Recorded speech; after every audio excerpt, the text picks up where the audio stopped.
Okay. 30 seconds.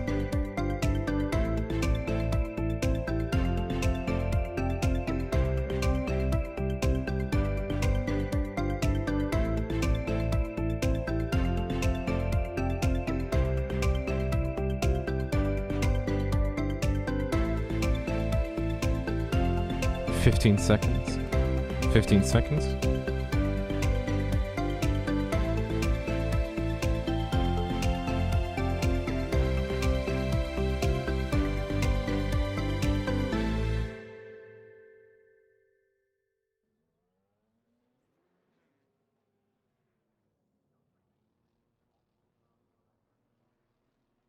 Ladies and gentlemen, welcome to the Mid-Ohio Sports Car Club, and tonight we are going to be doing round 5 of the American GTE Series. So these gentlemen have been practicing this week to try and see what sort of lap times they can do and see what sort of pace they've got for each other around this fantastic little track, which has got a lot of history behind this track. We've seen some great racing through the 70s, through sports cars and IMSA and things like that.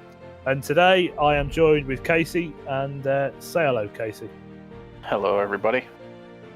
So yeah, it's going to be an interesting evening. The AMs have already lined up at the end of pit lane, and we are going to get these guys out to start their qualifying. And you can see track temperatures today are fairly cool, and they should be able to put some pretty decent times in.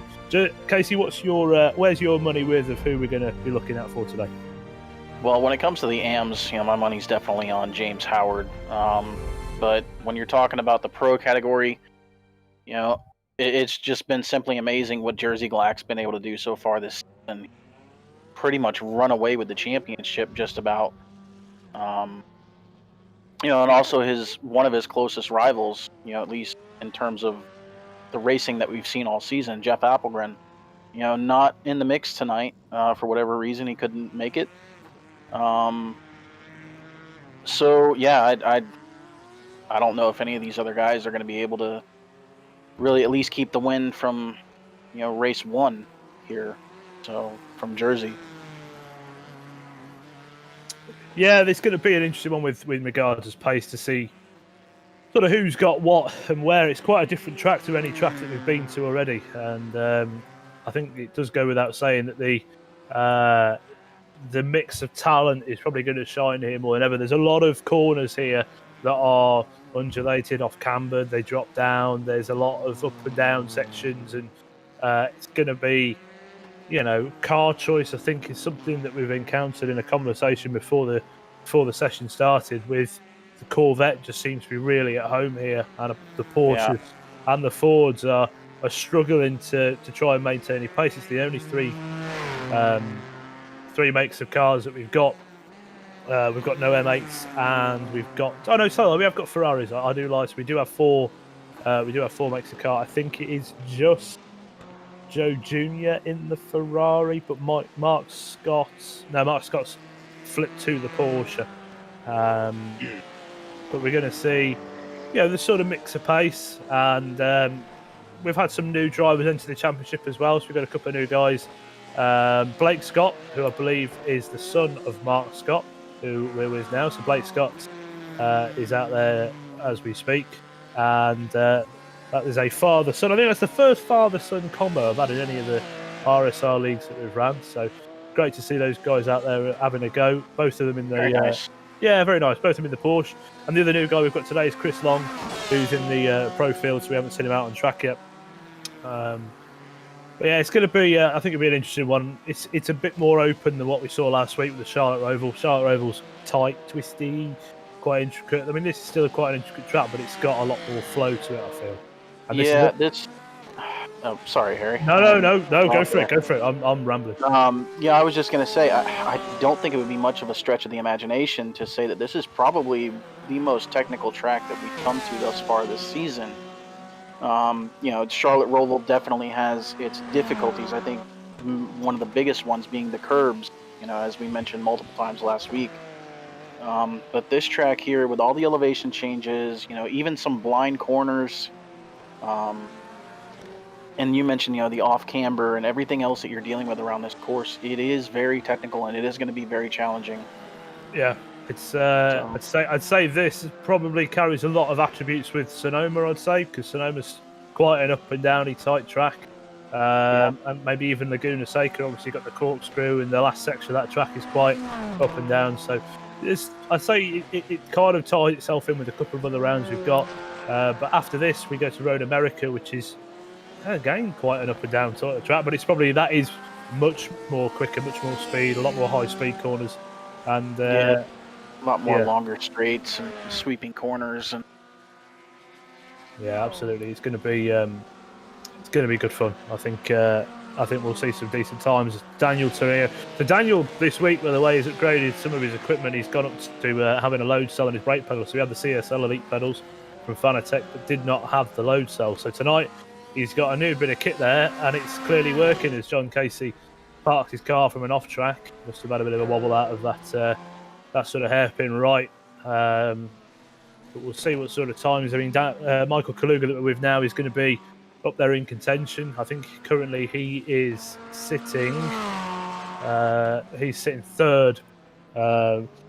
Sitting third in the championship. So there's no two ways about it. James Howard, as he bangs in a pole time there, is our out and out sort of runaway, if you will, with the championship so far. I mean, he's got a good 90-point lead on anybody else, but it's second place is Daniel. Now he's got that new bit of equipment. Let's sort of see what he can do with it. And here's Stephen Martinez, and let's see what sort of time he can put into. His initial time was a 19.9 as he comes through the final section. Now this bit here is quite technical. It drops away, it picks up. You're waiting for the car to grip on the up there, and he crosses the line. Does he go any quicker? He does a 19.882. So he, I think he went a tenth quicker, if that. Have a little look here. Yeah, he went a tenth quicker. So that is qualifying for all the AMs done. And now we're going to call the pros onto track. yeah, we were talking about Daniel Tenorio and his new equipment. He actually did pick up a tenth of a second there, a little over a tenth on his second lap. So it does look like that new equipment's working for him. But, again, with anything new, it takes a little time to get used to.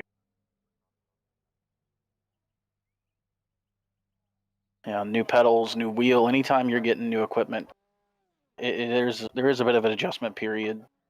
So sometimes you got to take a step back to take 2 or 3 steps forward. Yeah, he was questioning whether he should have strapped them on yesterday or just gone with what he's got. And I told him, get him on there. The only way you're going to learn is being thrown at the deep end. And he's out there and put a car on second. So they're obviously working for him. Yep.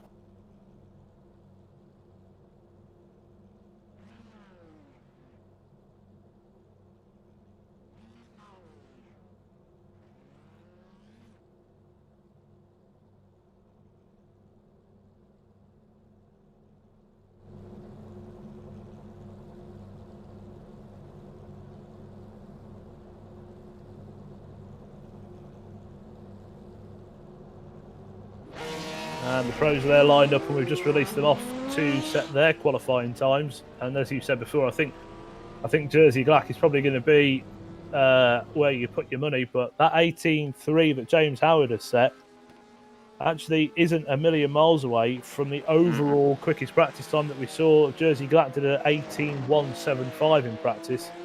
So let's see what sort of pace he's got. Yeah, the guys are saying with the Porsches that they're definitely struggling today, unfortunately, which is a bit of a shame. Yeah, it really looks like I was just looking at Taylor Lane's. He's usually pretty quick here. His fastest time in practice was a 19.3, so about a little over a second off the pace there from what Jersey was running. Does look like the Porsches are struggling a little bit. Which, to be honest, I kind of find that a little bit surprising, because in my mind, the Porsche has always been one of the more agile cars. It's always one that tends to take the corners better than the other GTEs. So I'm surprised that the Porsches are really having a hard time, with all the corners, all the different technical parts of the track. Yeah, it's going to be a tricky one for the guys in the Porsche, but you get dealt a hand, you go with what you got. I think it's I think these guys are going to be.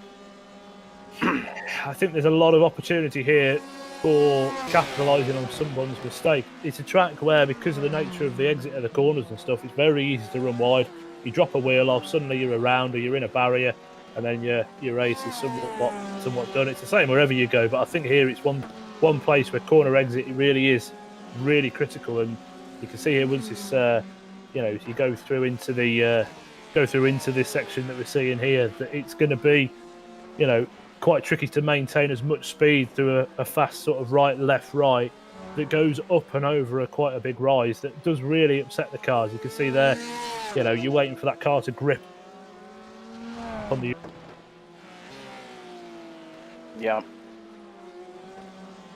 Yeah, all it's going to take is one lapse in concentration at any given point around the circuit. Yeah, as you mentioned, there will be opportunities for guys to make up spots that way.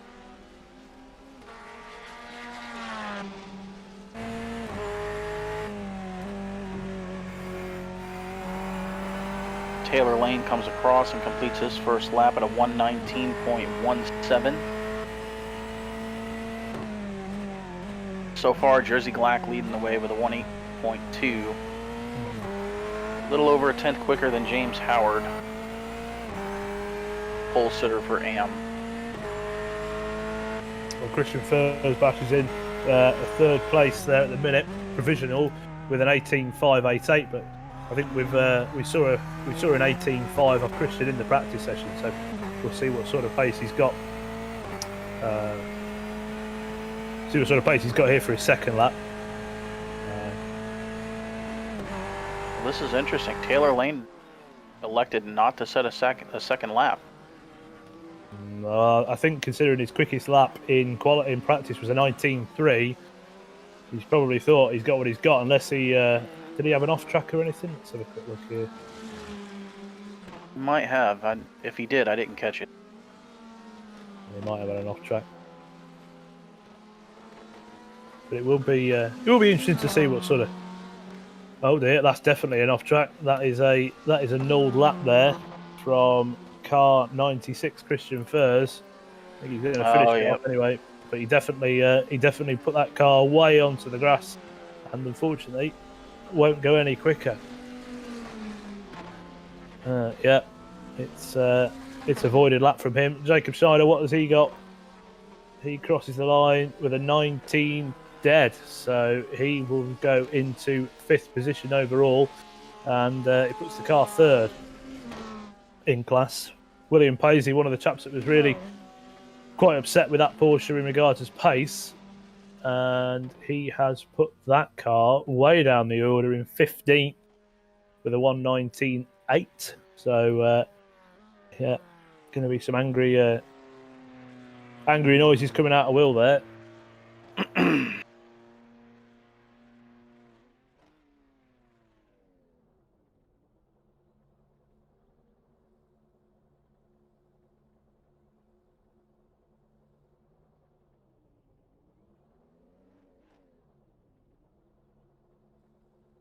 So I've just put an announcement out to the drivers to say that is qualifying completed, and we're going to go through the results of qualifying.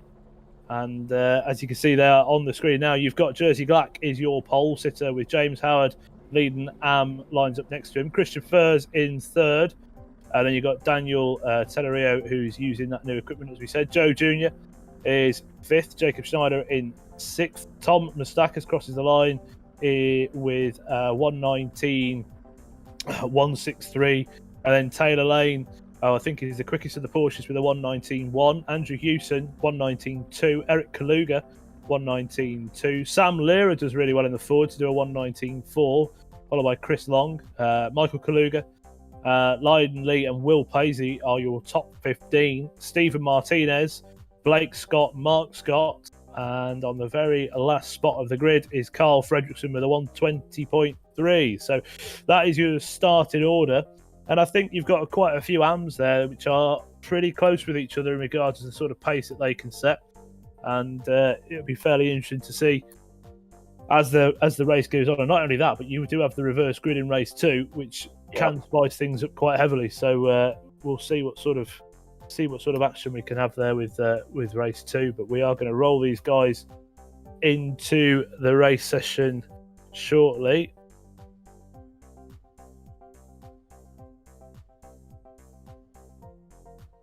Yeah, so I just want to give a call out to Sam Lear. That was actually a really nice job by him.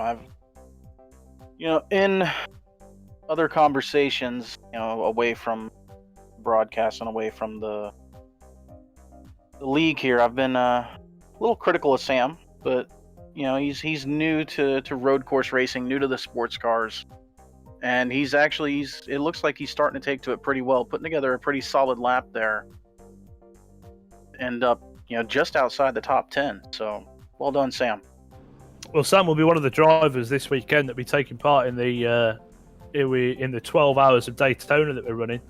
So, the 12 hours of Daytona is raising money for Macmillan, and currently we've raised £1,728 as it stands for that cause. And he's going to be racing in the old Corvette, which is the way previous to that shape that we see out here, previous to that one and that one, I think. So it's a C6R, and he's going to be having a go to see what he can do in that. And if you guys, anyone out there, does want to take part in that event, you are more than welcome. Just go to the website, which is Racing World Series, and check it out. Yeah, we do still got a few spots open for that. I do.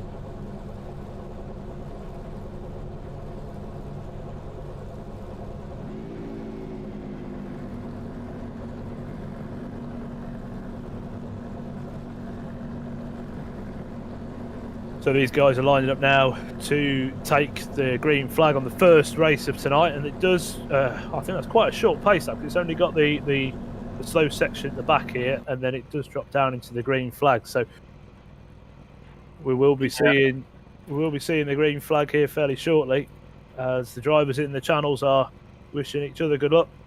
They might need a bit of it, because it's quite a difficult track, this, to sort of perfect an overtake without it ending up being a clumsy mess of broken bits of car. So yeah, and another concern that I have is it's going to be, all these cars on cold tires, especially, I don't know about the other ones, but my experience with the Corvette on cold tires, it's not like them at all.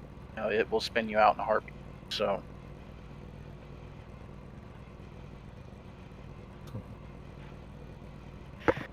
William Paisley definitely still making his displeasures known over the Corvette about the pace of the Corvette.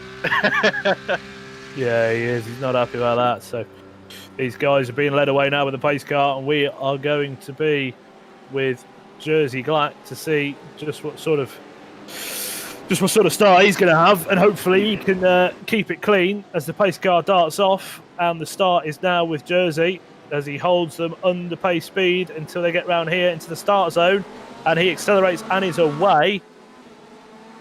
And they are all away fairly cleanly. There was a little bit of a bang I heard in the background as they come through to turn 1.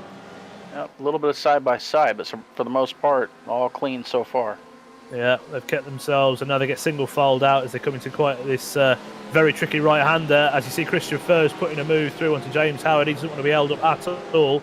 James does the right thing, gets out of the way, and they are all single file apart from a couple in the back. You can see Joe Jr.'s lining up there on Jacob Schneider. Chris Long making a move on Sam Lear here. Yeah, Chris looks Long. Like he's going to get that pass done. Yep. Yeah, move goes through nicely. And again, that's a Pro-Am thing there. Obviously doesn't want to be holding up the Pro. Lets it go nice and easy. Yep, good job by Sam there, just to let him go, not put up a fight. Yeah, it only ends up costing you, the two guys, time in the long run by holding each other up. But we can see that they are all okay as they come through to complete lap 1, and we haven't got anybody poking out of barriers or in walls or anything, which is nice. I definitely hear a little bit of contact as they were coming down to the green, but looks like it's not affected anyone too much. And Andrew Hewson there chasing down on the back of Tom Mustakis. He's got a line of pros ahead of him in Taylor Lane, Joe Jr. and Jacob Schneider. Andrew is not a slow chap, and hopefully he'll get himself going. So we can see the lap difference there. Andrew did have a slower lap, but that was your green flag, or your start lap, if you will. As he takes a closer line, hugs the curve better. Wonder if he's got a better exit, but he's definitely in the slipstream. As he comes down this long straight here, it does have a kink just where those cones are to the right. Tom's covering off the inside, but Andrew goes to have a look. Andrew is too far back. Yeah, too far back to make a move there. He's definitely all over the back of Tom's purple and black machine.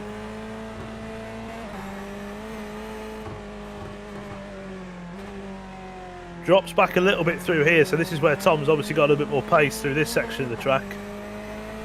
Andrew probably puts a couple of wheels on the grass as they coming out of there, which is something you don't want to do. But it seems to be that he's more progressive through the braking zone and gets right up on the back of Tom here. Taylor Lane's running out pretty wide. Give him a bit of a shot. Ooh, tasty like stuff. Tom trying to return the favor. Yeah, he just side by side with Chris Long down into turn 1. So you can see here, Andrew. Tom runs off. Side by side still now, going down into turn 2. We've got a replay on the screen of what happened between Andrew and Tom, but it looks like we've got some tasty racing already happening. Still side by side, coming out of turn 2 here, side by side down the straight. These boys are not giving an inch to each other.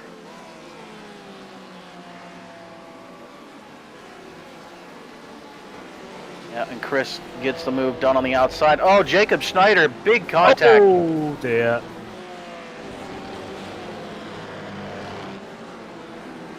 What happened there? I don't know. Let's have a little look. I think Jacob got it all out of shape all on his own. He did. So he managed to lock the rears of the car up.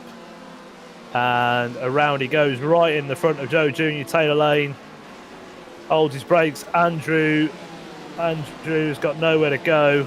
And oh dear, he gets hit by every man and his dog. So there you go. There's one of the Kalugas there goes into him, but then he gets it going. But there are bits of that Corvette which have unfortunately vacated the rest of the vehicle. Yeah, Jacob tried to hold his brake, which typically is the right thing to do. But unfortunately, that's just one of those parts of the track where you come around the corner and you got almost no time to react. It's a completely blind corner, and those guys are going through with a parked Corvette on the other side of the apex, which just really kind of mashed things up in the midfield. Sam Lear off. He had an off there at the last corner. Well, not first to last corner. What happened to Sam? Did he just outbroke himself? He got a little help, or? Yeah, he just completely outbroke himself there, unfortunately. So you can see he's gone. He's got into the final corner, just outbroke himself, and there you see it, trying to get himself back onto the track. But all the hard work he's done is all gone down the toilet, and it's all because you said how much of a good job he's doing, Casey. Yeah, I know. I've mentioned it over the last couple of weeks. The commentator's curse, so, as John Heindahl would say. We had that in RSR World Series earlier when I think it was Craig was saying how well one of the drivers was doing there, and while he even got to finish the sentence, he was around and facing the wrong way. So, oh boy! No. What we should do?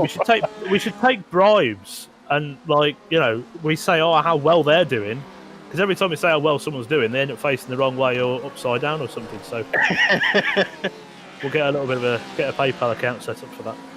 I like that. So back with I think that's Daniel we're with at the minute, isn't it? So Daniel is in second place in the amateurs, 4th overall, and he is on the back of James Howard. James hasn't been able to really pull away and get any substantial gap here, and I think these two, obviously we're seeing here that Daniel's new equipment is obviously helping him in being a bit more progressive with the braking, and you can see there on the last lap James was 3/10 slower, which is enough to bring Daniel right up on the back of him. Yeah, I don't know about what he had before, but well, when I went from just the regular Logitech pedals to the Fanatec V3s, I mean the difference is night and day. Yeah. That really helped massively to improve my lap time, feel that you get under braking. So I can definitely relate to that. It definitely it's a massive help. It just helps you modulate under braking. I think that's one thing. It just helps you. If you do lock up, it's a lot easier to get them freed back up again, and you can kind of, with the muscle memory with a load cell, is a lot easier to get it, and I think it's helping him there. But James has looked like he's pulled nearly a second on him. Oh, Tom's off again. So we've got Tom Mustakis all in the gravel, and let's have a little look at what happened to Tom. So he's gone through up into this right-hander up here. And what happened? Just got in there too hot, maybe. Yeah, no, locks a right front. He's locked up a right front. He's put him off in the gravel. No real harm. He's been able to get the car turned around and back out again.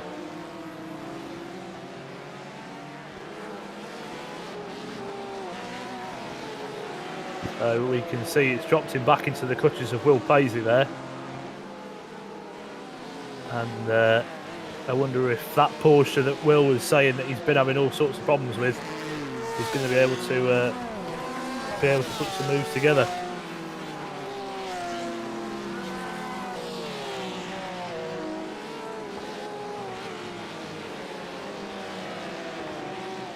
Now, one thing's for sure, he's going to be aggressive. So, especially with the way that we've seen him race the last couple of weeks, being really defensive and races clean, but he definitely races hard. Yeah, well, I think when you're in the slower car, and obviously Will knows he's in a slower car here, you've got to take every single opportunity that you can. As he does go for a little look there, he's not hanging about, but unfortunately that has compromised his exit, as you can see.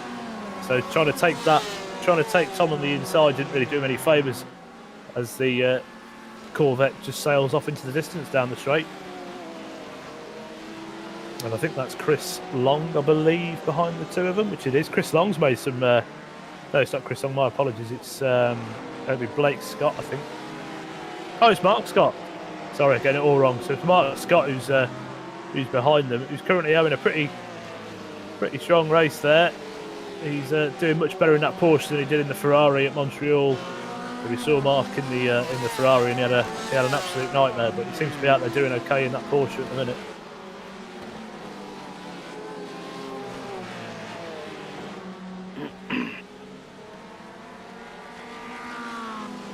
So we are with Blake now, who is coming up on to the back of Eric Kaluga, which is one of the two Fords we have in the grid. And again, new driver. Let's size him up. Let's see what he can do. Now we've said his name, he'll probably bin it. But anyway, that would be part of the course. Yeah, it'll be standard. You can see he's sort of matching race pace with Eric Kaluga, and they're doing a similar sort of lap time within a tenth of each other. So no real difference between the Ford and the Porsche. That's quite evenly balanced.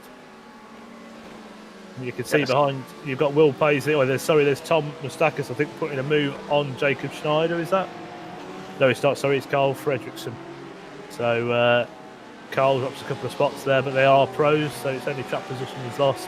But that does put him sort of in this little pro battle down here between Mark Scott, Michael Kaluga, Sam Lira, and yeah, it's going to be, I think it's going to be about, well, we've got about just under 20 minutes left of the race, so we are 1/3 of the way through.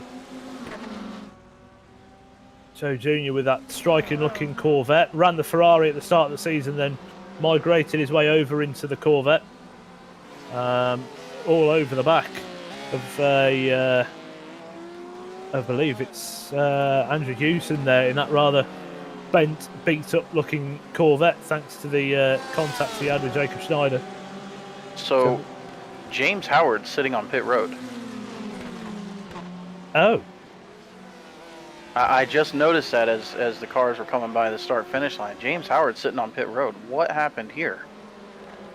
What happened to leading Am? Sort of been back on lap 6. He's been on pit road for some time, has he? At least a lap. Let's see what happened with James. Oh dear, what's happened to James? That's him darting into the pits. Oh dear, I've just seen it. Oh, yeah. Yeah, he's he binned it. And he binned it hard as well, so he went off. Oh, man.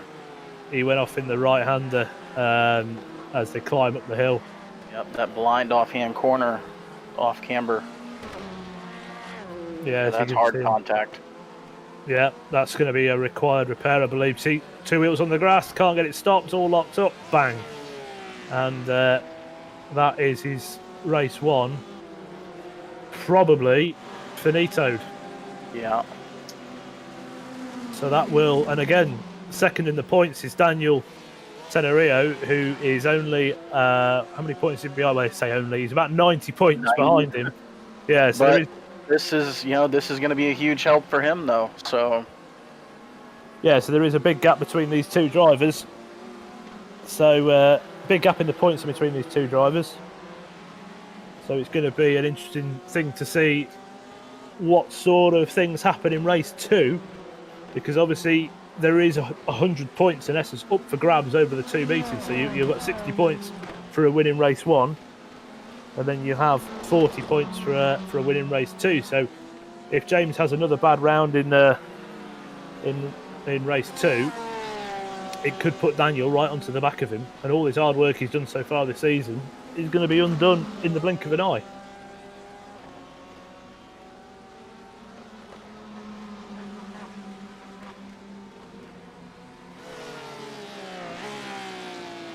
So we see we've got 3 Corvettes here. 2 looking rather second-hand on the right front. That's Andrew Hewson, Joe Jr. and then Chris Long lurking in the background there. And Joe Jr.'s got a very clean car. So it's going to be interesting to see if he's got any sort of pace in a straight line. But there's a Corvette that's... Oh, he's back. Okay. So there was a Corvette that completely went out of stock there. And I wonder what happened to him, but he's... There he is. He's there, yeah. He's just playing peekaboo. He's got a all nose over the back. All over the back of Joe Jr. He had a nose at the inside there, but thought better of doing anything because the gap was always going to be... Or the door was always going to be closing on that one. There was never going to be any chance for anything to happen, really. But we can see Joe Jr. is right out the way compared to anybody else racing here. I think Joe's situated in Jamaica. So he's, I don't even have a clue what time it is where he is, but it's certainly not my time or your time. And doing very well in the American GTE Series at these all-American tracks that we race on. So having some fun. Yeah, he does quite well too. He's quick. Yeah, he does really well in that Corvette. So, I think, looking up the inside of Joe here. Yeah, there's a move. There's a move on. Yeah, so Chris. Oh, a little bit of contact. Oh, Chris Long gives him a little bit of the shoulder coming out of the corner there. Yeah, put his elbows out with that one and let him know he was coming through. But Joe's got a clean car, which the 2 guys with him haven't got. So it'll be interesting to see if he can pull any moves on the straights. Yeah. Now, if I'm Joe here, I'm going to try and tag along right on the back of Chris's car. Let these 2 fight it out, and if Chris can make a move, maybe just try and follow him through. Because Joe looks to have the pace. It's just Chris put on a good move there going into turn 2. I've just been in, excuse me, by the way, I'm drinking loads of fizzy drinks and that wasn't meant to happen. I've just been informed it's 20:40 in Jamaica right now. So that is your time, is it, Casey? That is Eastern? Yep. Yeah, okay. I'll take everything back then. I thought they were in a different time zone altogether. He's just quite a way south. Yeah, he's still there, just right at the bottom. So, yeah, he's doing all right at the minute, so it's obviously a sociable hour of the day for him to be doing this sort of stuff. Unlike it is here, where it's 20 to 2 in the morning, but Yeah. he broke late then, so he's gained up a bit. But this corner here is all about your exit. Put 2 wheels on the grass on the exit of there. It's not done him any favours because that's going to have bogged the car down. The car's not going to get that bite off the corner. You're going to get one wheel slipping. But again, he looks very good under the brakes there as he closes up again. Well, he's probably carried a little bit too much actually. He's outbroke himself there, and again the 2 guys ahead have managed to pull away. But I wish Joe well in this race. It's great to have shall we say a diverse group of drivers from all over the place. We've got some English, we've got obviously plenty of Americans out there, and we've got Canadians as well as Joe representing his native land, which is great to see. So, but this is a tasty battle up ahead of him. You can see the 2 Corvettes of Chris Long and Andrew Hewson. Chris trying a different line through here, so he's gone out wide. Joe took a different line through there too. He closed up quite a bit of room there. Took a tighter line. The wider line cuts back, and then obviously you get a much better exit. You do tend to lose a little bit in the mid corner, which unfortunately is what's happened there. And yeah, it's doing him all sorts of good. Doing well though, and I think Chris, I think, is going to have a run here. Yep, he moves down to the inside. 2 are going to be side by side going down into this corner. There you go. Chris gets it done. Chris Long with a move, and he makes it stick as well. So he's moved himself up into 4th position overall. Having a good day, first round of the series.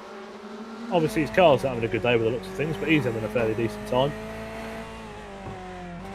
And I think that's a fairly comfortable 4th position. We do have a car off though. I've just seen it on my screen. So Blake Scott has just had an off, and what happened to him? If we can get a look at that, he was having a nice little tussle with the Ford,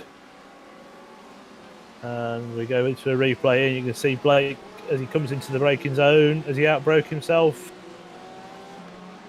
Goes through that section fairly okay. Oh, the back lights up, stays on the power. Did well to lock the brakes up there because that probably saved him in going into the barrier. So he's just stomped his foot through the brake pedal to get all 4 wheels locked up so the car sort of sorts itself out, and then he carries on down the road all okay. But did definitely lose a bit of time there to the Ford ahead. But he's managed to catch back up. Yeah, he really did a good job there to keep it out of the barrier though. Sam Leary's day is just going from bad to indifferent to worse. And where's he done that? Sam's had an off in turn 1. Off. Yeah, he's come through turn 1. He's clipped that. He's put him out a little bit wide. He's got on the grass. It's gone left. It's gone right. It's gone, and then oh boy. Yeah, that's just watching it here on the stream. Yeah, that's a hard contact. Yeah, he's not had a good time there. We see what happened to Lydon here. So Lydon, I think, there's a little bit of a drama here. He's come back across. That's, I believe, that is the 47 car of Stephen Martinez. Lydon, that's mid-engine car for you there. That's just trying to carry too much speed through to the apex of the corner, and unfortunately the car's swapped ends on him, which is a shame. And he's dropped back. Lydon's actually dropped back into 16th, which is behind the little AM battle that we see between Blake Scott, Eric Kaluga, and Carl Fredrickson. So there's Blake. Is that Blake or Mark? Oh, Blake. So Blake's gone through a move on the inside of Eric Kaluga, and then takes his spot back, which obviously he lost having his little moment off onto the grass. Seeing some mistakes here from these guys at the minute. Yeah. So they are, Mid-Ohio, as we said, it's not the easiest of places to race at because of all the undulation and the off-camber stuff, but they proving to catch some of them out. Yeah, it really is challenging. Like I said, one lapse, one mental lapse is all it takes. You'll find yourself in trouble before you even know what's going on. there's one thing that I've been keeping my eye on, and it's coming to fruition now, where Jersey Glack is running. Sorry, Christian Furs is actually running Jersey Glack down. The last 2 laps from them, Christian Furs has been 2 or 3 tenths of a second quicker on his last 2 laps. Last lap from Jersey Glack was an 18.823. Last lap from Christian was an 18.665. And on the previous lap, Christian did his fastest lap of the race, which is an 18.453. And Jersey did an 18.636. So gaps up at about 1.2 seconds at the minute, but we'll see and monitor that gap as we go. And we haven't got a lot of racing left in this one. We've only got sort of 7.5 minutes to they cross the line. And how many laps is that they're doing at 1:18? So it's going to be about. You know what? I'm not even going to attempt it. It's far too late or early in the morning to be trying to tackle advanced mathematics. About like 5. They're looking at about 5 laps. Yeah, 5 or 6 laps. You're probably right. But the gap, as you can see, last lap. The last lap there, Jersey responded to what Christian had and puts it within a 100th of a second. And these guys are really evenly matched, to be fair. I don't think there's going to be a lot between them. But it's only if I think Christian is going to need Jersey to have a lock break or some little mistake to really put him back on.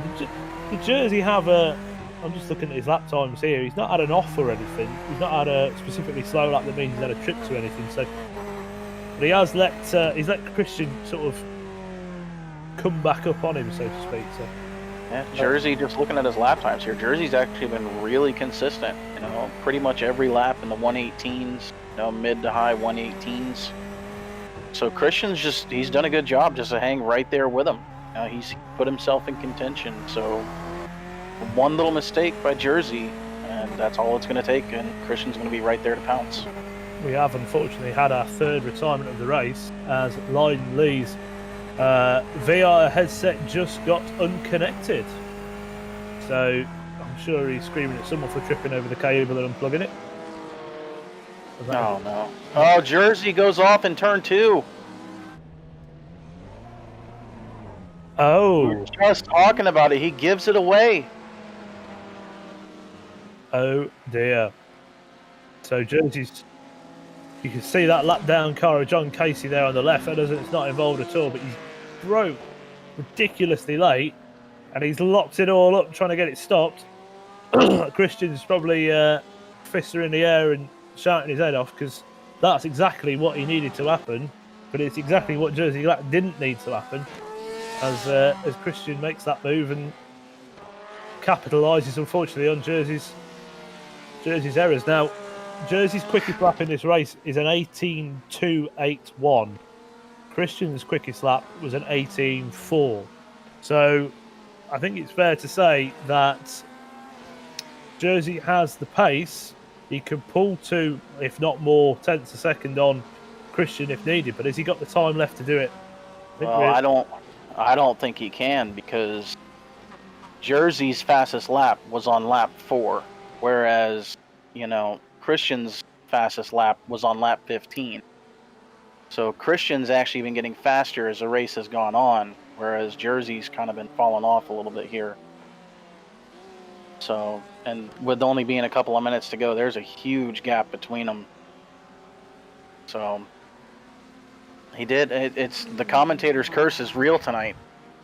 Yeah. No more of that.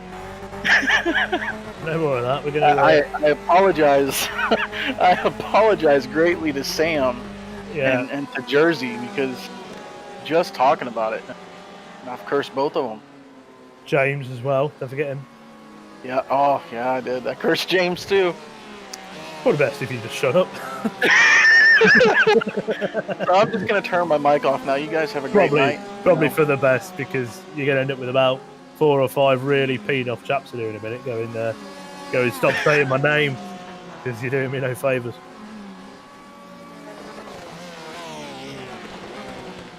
Oh dear. Yeah, no, it's been quite a lively race because we've seen a lot of mistakes, and it's it's a very unforgiving track, as we've said. You know, it's only, I think, with the nature of how, like I said, like the world falls away from you while you're trying to take some of these corners.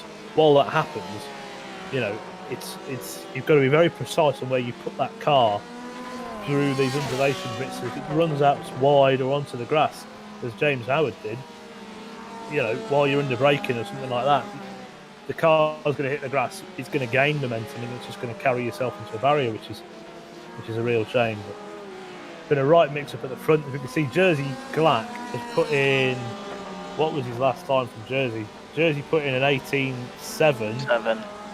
Christian. Did Christian put in 19.4, almost a 19.5. So Christian, I think, just has it in cruise control right now. Well, Christian had obviously had a moment there, because that is nearly a second slower than the pace of his sort of, well, I'd say 8/10 slower than his sort of race pace. So it's going to be very difficult for Jersey to catch Christian, and Jersey will need Christian to have a moment like what Jersey had. If he has that now, is he going to blame me for saying it? Probably. I would think he would have to. He would have to, yeah. Great. So it's just the way everything's gone tonight. Yeah. Say someone's name, and it happens. Oh, Jersey runs really wide of the exit of 1. Wow. I don't think he went off track, but he was really wide. Well, his last lap was 1/10 slower than his quickest lap in this race. So he did an 18.3, and Christian did an 18.4. Pushing him hard. Yeah, so there's only a 10th in between these two guys.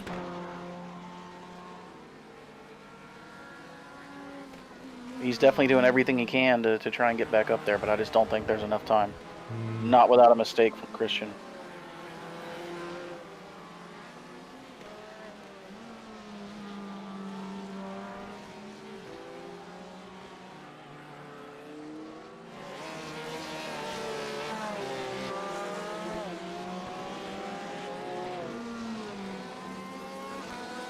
So we've got a battle here between Steve Martinez. Looks like he's trying to close in on the back of Tom Mastakis and Will Paisley.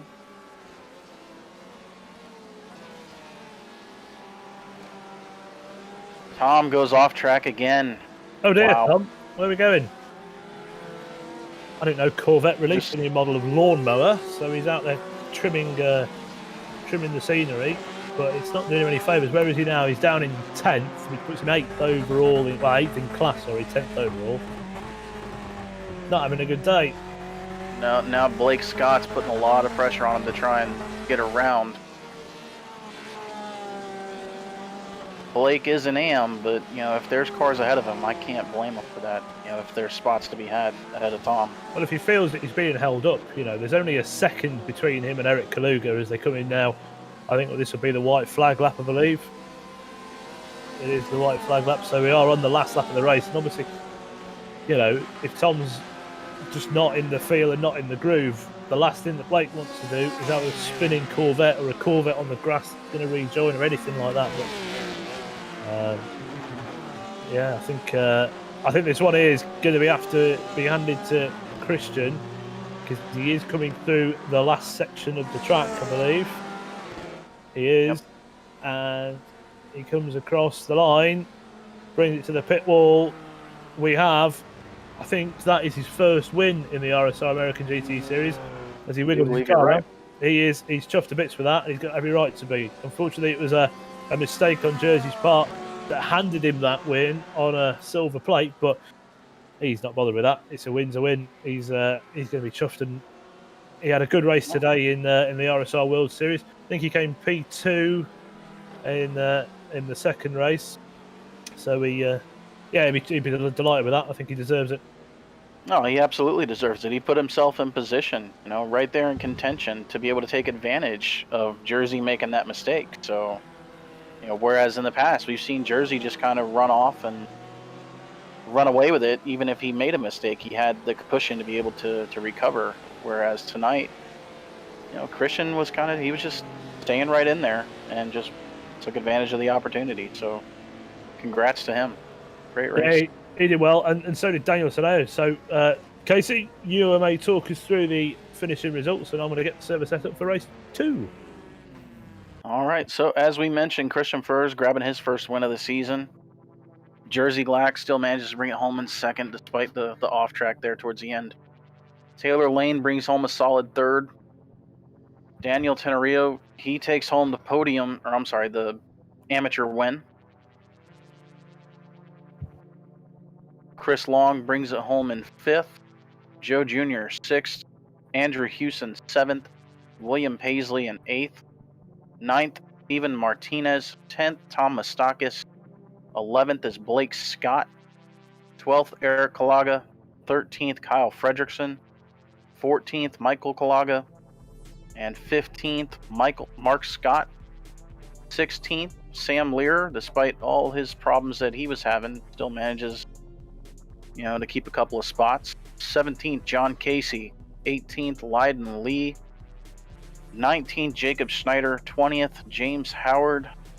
And the commentator coming home last, 21st. That'll be you. Tonight, yeah, I think I'll wear the dunce hat for this race, for the comment. There's one thing left to do before we put race 1 to bed, and that is to do a random number generator. So I'm going to press this button here, and that has pulled through a number of 14. So whoever was 14th is going to be put onto pole. That's Michael Kaluga. He's going to be promoted into top spot, and that means Christian Furs is going to be demoted down into 14th. So he's going to have a lot of work to do to get there. And I think just while we sort the server out, I think we'll have a quick word with Christian, who's sat here waiting. So I'm going to drag him on in. And Casey, you can have a chat with him just while I get this server all set up.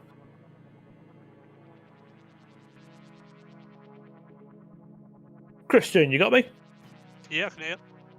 Here he is. Well done, mate. I think that's your first win in the season so far.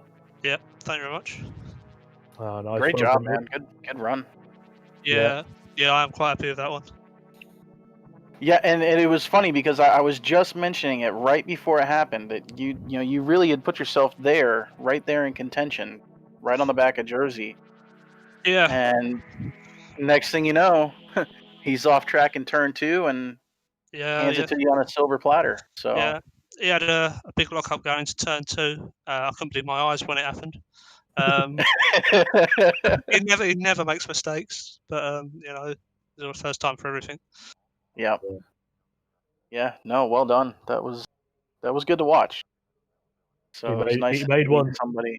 He made one today, and I think it goes without saying that you're probably well chuffed with that. We were having a conversation up until the early hours about how you think they've got that little edge. I think it was Jersey and Jeff Applegreen. You were saying that they just got that little edge on you, but like we said, it takes one little mistake, one little lock up. No one's perfect. We've seen all the best sim racing, including and real racing drivers, make the simple and easiest of mistakes. And happy days, you've pipped him. Yeah, exactly. Yeah, what it was, to be honest, is I hate it when you start a new season and there's no setups available for you. So I sat there for like 5 hours and just worked on a setup myself. Like the first time ever I've done a setup by myself, and it actually worked. So. Oh wow! And it worked pretty well, mate. Yeah, well, you ran in within, I think it was 2/10 within what Jersey Glack's quickest time within that race. I think you did an 18.4, which is actually quicker than your qualifying time as well. And Jersey did an 18.2, which is bang on the pace of his qualifying time. So you pulled that gap right down to within a second. I don't think it was ever much over 2 seconds. And you managed to get down to a second. And that bit of pressure, maybe. Jersey probably looked at his relative and thought, he's getting close, and snatched the brake and off he goes. Yeah, maybe. It just passed a back marker as well, so I don't know if he was distracted by that. Yeah, we mentioned that. I think it was John Casey. He just got around and off he goes. But reverse grid, you're 14th. Brilliant. Yep, it's all right. Way back.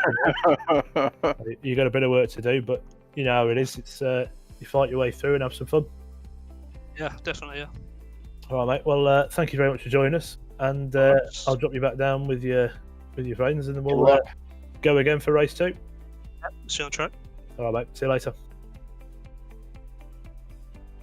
Right then, we're getting this grid set up now for race 2. Chuff for him. He stays up. He has a go. He's one of the few English people that are out there. I think he's one of the only ones that's the regular. We do have a couple of English entries, but they're not with us tonight. But he deserves that. I'm chuffed for him. Yeah, no, like I say, he did really well to keep up with them there and was able to take advantage of it. So that was very well done. Nice to see a new winner in the series. Yeah, of course it is his first win, isn't it? So it's good to see it. We've got no Jeff Applegreen tonight, so I think he's moving. He's helping his sister move house, is what he said. Which is, I think it's a ridiculous excuse for not being out there having a go today. It's just not acceptable for him. But no, we wish him and his help to move all the best, and he said he'll be back out there for Road America, which is the next round after tonight. But we do have plenty more racing to come today, so we've still got race 2 of round 5. And we're not too far away now in getting this grid up and running.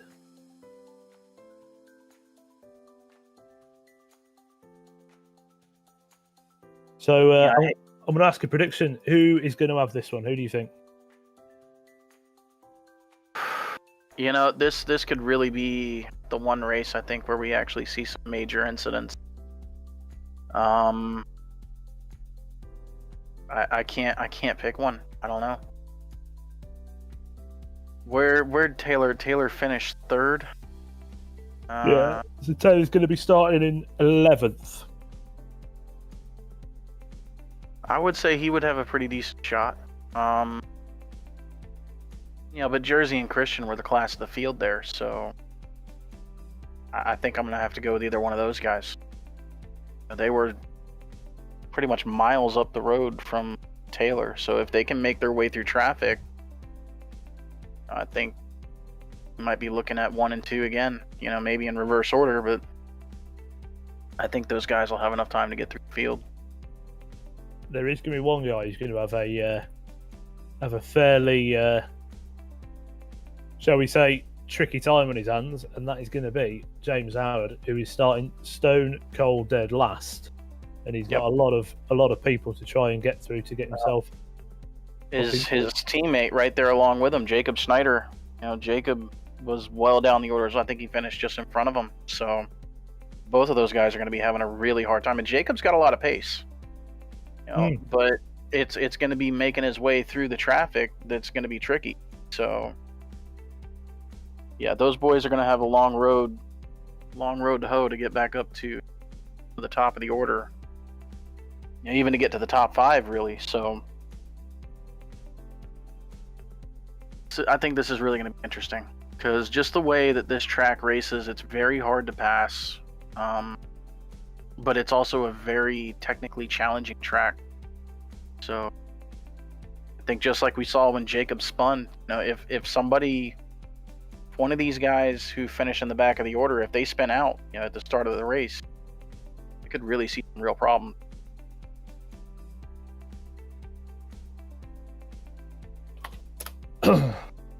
So server is now going. Just have the final check, so we don't want to repeat of last time. the day that show happened. No, I don't know what you're talking about, mate. Nothing happened. No, of course not. No. So let's have a little look. So that session is now up, and I think it would only be fair. We've had a conversation with Christian. I think, why don't we get the winner of AM, because I think that's the first race that Daniel's won.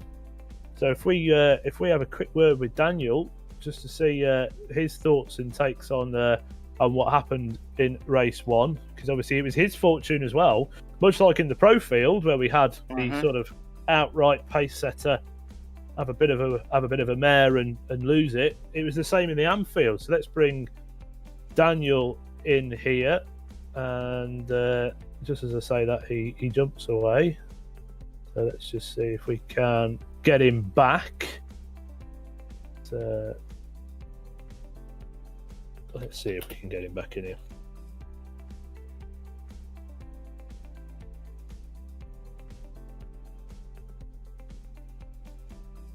He's got a bit of work to do, to be fair, but he's not got as much work to do by any stretch of the imagination to what James Howard has to do, because James has got a real amount of work to do. And yeah, I'm really interested to see how James can do coming field. Yeah, well, James has got a lot of work to do, but he is with us. Daniel. Hey, how's it going? Welcome and well done on your first AM win? That is my first win. Well, congratulations, dude. We've seen 2 all-new winners today. So we were just saying how Christian Furs managed to get a win over Jersey Glack by, unfortunately, Jersey having an absolute nightmare into turn 2, locking up, going out wide and losing a whole stack of time. Dare I say, a similar sort of thing happened in the AMs when James Howard managed to park it well and truly and very firmly into a barrier, and you were there to capitalise on that. So congratulations. Thank you. Yeah, no, I saw him going a little bit wide through that tricky section. And I don't want to say I was hoping he went off, but oh no, I was. It didn't hurt your feelings, though, did it? No, not at all. But no, from there it was just time management. I think my splits dropped by at least half a second. It was just survival mode, so I don't want to make a mistake and throw the win away. No, mate, well, you did really well, and I think it goes without saying that it's well deserved. You've got some new equipment that we were talking about in the stream. So how are you finding that today? I do. I got the new CSL Elite load cell. I did about 3 hours practice last night, just trying to get used to it. It's a pretty big learning curve, but this thing it's a world of difference. It's crazy. It have so much more control over your braking. You can modulate way better, and if you do lock up, you can find your grip right away, and it's just so much better. And I think I have the load cell to thank for my, I guess, newfound pace. Yeah, well, you set a time that was only, I think, 2 or 3 tenths slower than what James's was, and it's clearly done the wonders for you. So nice work. What do you predictions for race 2? You're starting, I think, 11th. Okay, so I can work with that. yeah, it's not too bad. So 14th was the grid number. So it sees, I think, Michael Kaluga put onto pole. Are you confident in race 2? I am, but Mid-Ohio is very hard to pass at. So I'm gonna have to pick my braking zones very precisely and pick my passing zones. So I just don't want to screw it up. No, I understand, mate. Well, look, okay, so you got anything for... Oh, I'll tell you what, I have got one thing for you, and I've been meaning to ask you this ever since you joined the championship. It's only 5 weeks late. How do I pronounce your surname? Yes, it is. Just think of the cookies, Oreos. Right. And just say 10 of them. So it's 10 Oreo. 10 Okay, Oreo. so I had it right. I was watching back on the streams, and yeah, you actually nailed it. Because there's been rounds where I've gone to say it, and it's just been... Yeah, I did notice that. But just cookies and 10 of them. 10 Oreo. There we go, boom. Well, look, apologies for making a complete ass of your name in the past, but now you've explained it. Now you've explained it to me, I will not get it wrong again. Perfect. So, Daniel, we wish you the very best of luck in race 2, mate. Thank you for being a part of the series. I'll drag you back down. Anything you want to say to anybody? No, I'm ready to get the second race underway. Mate, send it. Best of luck with it, dude. Good luck. Good luck, dude. Thank you. Cheers, buddy. So there we go. We've learned how to say his surname now. Tenorio. See, it wasn't that hard. I was making a complete mess of it before. So, hell, no comment. Yeah, I think that was one thing. British English, and all that. Let's not. Me and you have had this conversation on numerous occasions about how we pronounce or say certain words, and it never ends the conversation well. Touche. And we'll leave it there. Someone's just said, Austin Wilson says, "My money is on Joe Jr. Please don't mention his name." That's not a bad shout. Not a bad shout. You know what, Wilson? We will take any form of payment, and in response, it will be Wilson. It definitely won't win. Joe will not win at all. In fact, he's probably going to. And End up now, flipping over the barrier. He'll find a lake somewhere. and now we've said that, odds-on favourite.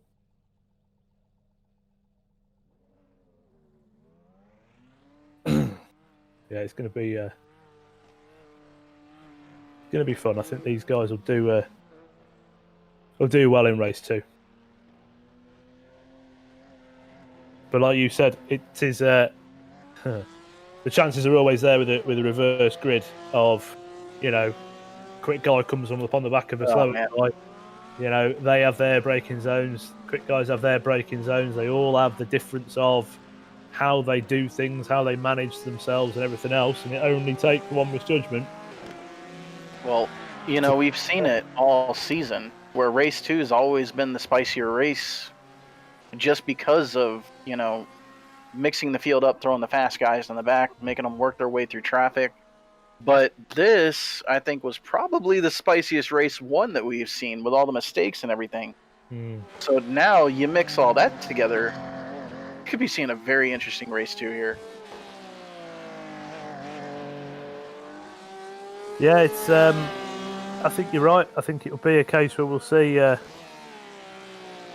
some strong overtakes, as it always is. Yeah, but, I think particularly here, though, with just how hard it is to pass. I think it's even harder to pass here probably than Montreal. So it's going to be interesting. Yeah, definitely will be interesting. And yeah, I think the likes of James Howard and others will be. He's probably going to be a little bit upset. Knowing James like I do, I know he's a little upset, and I know he's going to want to rebound, try and get everything he can. So just fair warning to the rest of the grid: if you see him in your mirror, you might want to give him a little bit of room. Yeah, well, you want to do well, because obviously with Daniel now having, well, in essence, an upgrade in his rig, that's going to allow him to get a little bit more of the pace out of everything. He's it only takes another mistake from James in race 2, and suddenly Daniel wins this race as well. The whole lead he's had in the championship has gone straight down the because there's, like I said, there's a 90 point difference in it at the minute. That's now down to 40 points as it stands at the minute. So there's not a hell of a lot of room there for mistakes or any, well, what happened in race 1 is what we haven't got room for.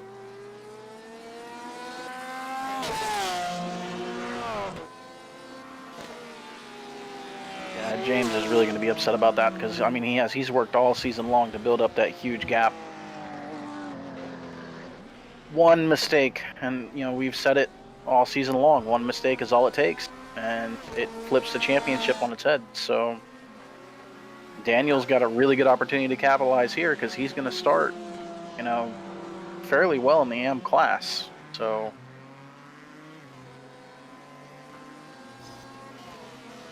I think it might be, I'm going to put it out there. I think it might be potentially a bit of an outsider that gets this. Maybe someone like Chris Long. Chris Long's got some pace. Andrew Hughes has got some pace. And those guys there are going to be right up in the top. Now, all it takes is Jersey to get stuck behind a couple of fighting AMs, have a moment or something like that. You got to think over the course of a 30-minute race. You've got to really... If that gap is, say, 15 plus seconds because of one incident, it's going to be a struggle to claw that back when you're only sort of 2, 3 or 4 tenths quicker than the guy ahead. You see Chris Long's just putting a lap of a 1:18.527. So Chris is not a That's million not miles away. far. No, that's not far off the pace the other guys were setting. So. Well, no, in actual fact, it's bang on the money because I think the quickest time we saw from Jersey was an 18.2. The quickest time from Christian, who was your winner, was an 18.4. So if Chris can come in there with 18.5s, he's right on the pace. And I'm just going to check here where he is going to be starting for race 2. Let's have a little look and see where he's going to be on that grid. Let's have a look here. Oh, look at Sam. Sam comes in with a 1:18.9. That's not a bad lap for him. It's an excellent lap for him. He just needs to keep it pointed in the right direction, and then he'll do all right. Well, Andrew Hewson is 7th, so he'll be starting 7th. So he's in the middle of the switcheroo, and you got Chris Long who finished 5th. So Chris Long would be in 9th, and that's going to be not a bad place to be starting because I think the guys ahead of him, the only person I'd say ahead of Chris Long is probably either Andrew Hewson, Joe Jr., who've really got the shot of winning this. Tom, unfortunately, I think had some pace, but he just didn't seem to have enough of that pace, or so we say the consistency with the pace. Yeah, he really looked. That car really looked upset at certain points. I know talking with Tom earlier in the week, those guys, they seem to be struggling getting the setup just right. So I think we've got to shout out, and it's one thing we have to say, is I think Tom, Jacob and Jane, I think those 3 guys probably put the most amount of work in before a round that I've seen. And I don't know what private testing everyone else does, but you can see those guys in channels together. All the test sessions we put up, which is usually 2 a week. Sometimes we put some more up if it's a bit more of a tricky track, but they're always sort of together in those test sessions, working on the setups and sending stuff back and forth. And they have put a lot of effort in to get to where they're at the minute. So I think James Howard isn't top of the amateurs by chance, because he does put a lot of laps in and get himself to where he's at. Absolutely, those guys put in the time, and Tom, I give him a lot of credit. He's brilliant when it comes to getting the car to handle just the way you want it to. And so I'm really surprised to see him struggle the way he did in race 1.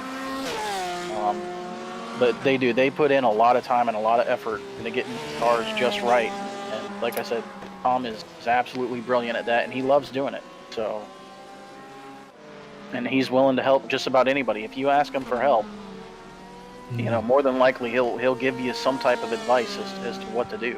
So, yeah, you can tell by talking to Tom, and I've spoken to him quite a bit because he's run some stuff with the team that I run it, and he's very, very calculating the way he operates, and he applies that into his setup building and his, I'd like to say he's driving, but unfortunately in race 1 he spent more time mowing the lawn than he did keeping it on the grey stuff. But in regards to his thought process behind setting the car up, and in that regards, yep, he's probably setting the car up and the strategy. That's where his strong suits definitely are. And he's helped me and James in the past when we've done some of iRacing special events, and it's just bang on the money. He tells us exactly what we need to do, and then more times than not, we're way ahead of where we would have been. So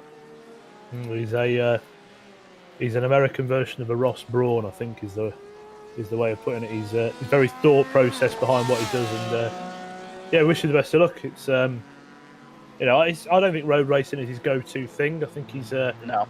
I'm right in saying that he's actually been a pro in oval stuff. Yep, he ran the first season of what's now the Coke Series.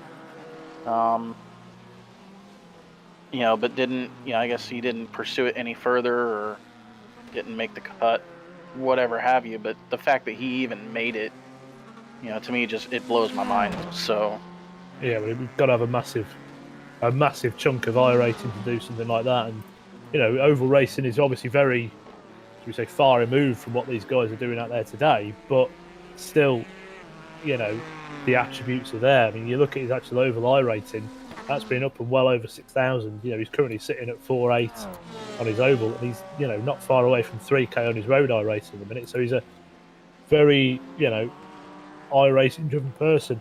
Been a member of the service since 2011. So definitely put a lot of time into it and done really well. We wish you the best of luck as the grid has just gone over to race. So these boys are going to be jumping in their cars and getting out on the grid to have a party for race 2. The conditions are much later in the day. It's 4:30 track time. So these you're going to be seeing the sun coming down and setting some nice scenes for these guys. Track temperature you see down there at 26 degrees. So we'll flash it on the screen. So the track temp is nice and cool. And yeah, we wish them the best of luck in what they're doing.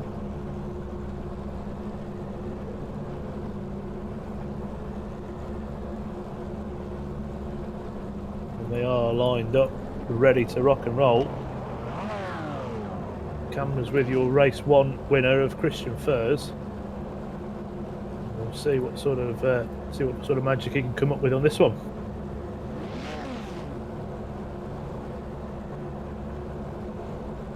So any final thoughts before they take the green here, Harry? Any predictions? You know what? No, I have, but I'm not going to say it. So I think we'll just leave it there.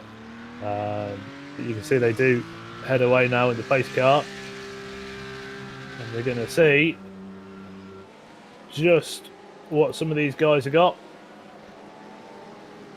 I think something to keep our eye on here in the opening laps. Will Paisley is going to be starting right behind Tom Mastakis, and those boys had a heck of a fight there towards the end of, the middle and the end of race 1.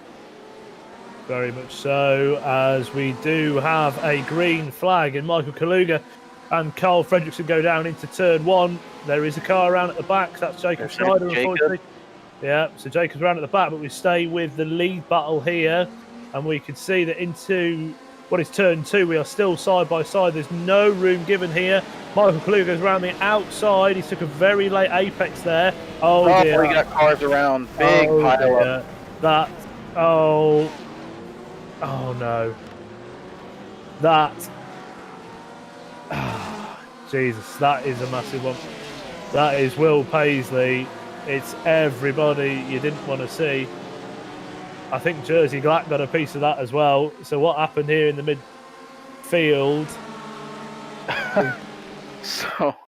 And while all that happened, James Howard got through there clean. He's already ahead of Jersey Glack and Daniel Tenorio.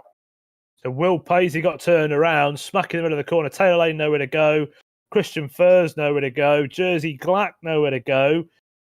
Daniel Tellery. Oh God, I made a mess of it again. Thank you. Straight in the back of Christian Furs. Jersey Glack gets a bit of it again. It's just, oh dear. And that is all of the top guys are going to have damage and have issues. But I think that really did start when Will Paisley got turned around by somebody. I'm going to go and see who the guilty party is. You know what? I think I said this person's name on the run-up to this. It was Chris Long. Yeah, and he just had another moment there at the exit of the last corner coming to the start-finish line. He did. Taylor Lane is out of the race completely. What happened to Taylor? So he's on the grass, tries to get it straightened up. So while all this has been happening, we were talking about Tom. He's in the lead of pro right now.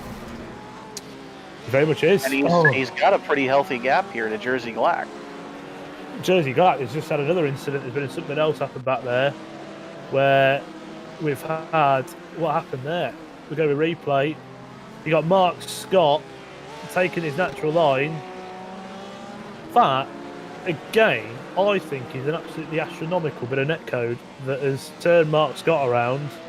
Jersey Glack nowhere to go. And who was it? It was James Howard who gets a piece of it. So James Howard's going to have front end damage because of that contact. Oh dear, what a shake-up that is. What a shake-up. Jersey Glack is in second in pros. Andrew Hewson followed by Christian Furs. Wow. we've been saying it all season. Race 2 is the spicier race. Definitely living up to that so far. Very much so. That was oh wow. So there's a lot of people out here, but you see, we still have a lot of cars, out having a go, but there is some beat up bits of metal out there. So Christian Furs gets round James Howard to go up and try and chase down Andrew Hewson. Again, he's got to try and capitalise on this because he's got to win in race 1, and he needs to maintain that sort of high point scoring to get anything back on Jersey Black. But Jersey Black has a nightmare on this round. It's really going to hurt him. Really going to hurt him in the championship standings. Tom Mustakis, keep it on the track, Tom. He's had a lock up there. He's run a bit wide. Keep it on the grey stuff, mate. What was that? Car just went off track. Andrew Hewson has gone for a trip into the grass all on his own. He's ran the car out. He's touched the grass. Oh dear, barrier. A fairly soft hit on the wall, but any hit on a wall is a hit. So, oh dear. Oh dear. No lack of excitement. No, I mean that's the problem. I think the thing is with race 2 with the reverse grids, it just adds this element, and I think what it is, it's a sense of urgency. These guys feel like they have to get to the front and as quick as possible. But the thing is, they don't want to get caught up behind a slow car, and I understand the reasoning behind it, but unfortunately, it's not done well. It was one little mistake. The cars are all bunched up such early on in the race. We've seen it at Watkins Glen, I think, where we had a big pile up there, and it's just quick guy, slow guy. He brakes, they brake, completely two different bits, or two different, parts of the track where their braking markers are, and it's not doing them any favours. But we've Kyle Fredrickson off track. It's like turn 12.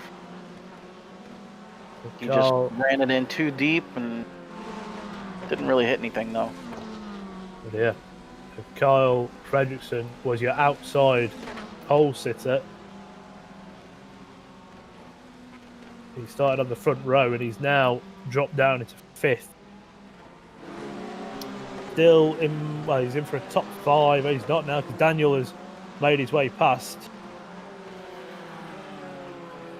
And again, Daniel will be trying everything he possibly can in this race because he knows that this is the time that he can potentially get some sort of leverage on the championship over James Howard, because there's 3 spots in them at the minute, or 2, sorry, as James makes his way past Carl Fredrickson. Has Carl Fredrickson got damage? I didn't see him hit anything, so I don't believe so, but let me double check on that. No, the front of the car looks clean, so... No, it looks alright, to be fair. Christian Fur's car does not look clean. That's been hit front, back, side. Still got a straight rear wing, as so has Jersey Glatt, but it's looking ever so second hand, that Corvette. As they're on the back of Daniel Tenorio. See? I did it. I got it. Just very well practice. Done. Thanks, man. Needed that. Yeah, we'll see. I think there's still plenty of races left to go. We've got 23 minutes here. But it's going to be who wants to get through the field as quick as they can. Jersey Glatt, Christian Furs. Obviously got the pace. Let's have a look at some lap times and see how the damage is affecting them. Jersey's last lap was a 19.6. Might have been because of traffic. Christian Furs lap was a 19.4.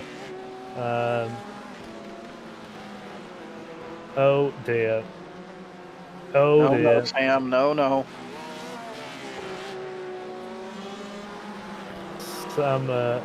Sam, what happened with Sam? Oh dear. Complaining about blocking, so... Oh dear, Sam. There he is in that beat up Ford. Not having a good day, is Sam. He's got the pace. 18.9 he's set in practice. That's some decent pace, Oof. you know. Yeah. I honestly, in my honest, humble opinion, which means absolutely nothing.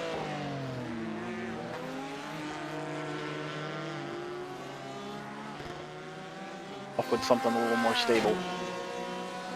It's not obviously having a negative effect on his feelings towards stuff. What happened there? I think Mark's obviously on the inside line. Sam's seen an inch, you know, he's seen something there and he's trying to go for it, but Mark was always on the inside and he was shutting the door. There was obviously a stack of room on the left-hand side, but that's not the optimal line to take through that corner. So Sam actually did pretty well of avoiding an accident, but made one for himself, which is a shame.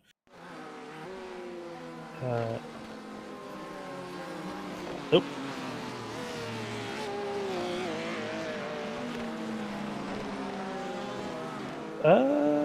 We are back. No. We're back. I think we are. Yeah, no, we're good. We're good. And let's see what's happening. Where are people at? So my prediction of Chris hasn't played up because he's right down the order in 13th overall. Very lucky number to be in. Christian Furs has just made a space up on Daniel, so that's a step up. But now we have Daniel and James side by side. So these are your two potential championship winners, or whatever you want to call it. Daniel's now within 40 points of James Howard.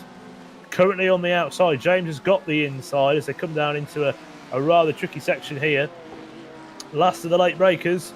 Daniel's on the outside, gives it up, but he's probably going to be looking for a switch back here. Takes to the right and then brings it over to the left over the rise. Just seeing if there's a gap. There's no gap at the minute. But again, I wonder if Daniel's car is a bit more damaged than what James's is. James's last lap was a 1:19.4. Daniel's was a 1:19.5, so there's not a lot in it. James comes over the rise and lights the back up. So that is for what is 5th in AM. But obviously these two guys of James and Daniel are going to be, well, they're first and second in the points, so they're not going to want to give an inch to each other, really. No, definitely not.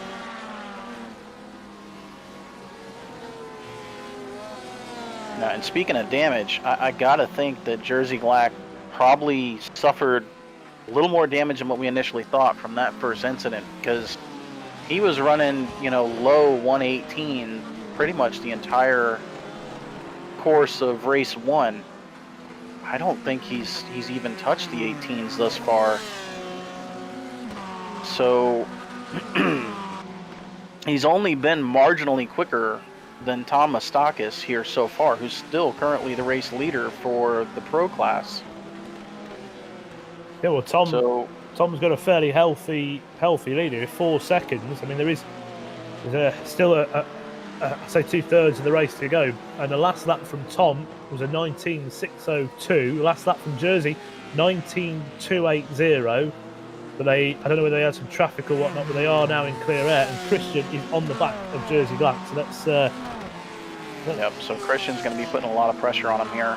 He is. That's not going to be helping either one of them close in on Tom. Not really, but Christian's a wise spot. He's probably holding there, just managing the gap. He knows there's not much point in getting around him at this stage in the race.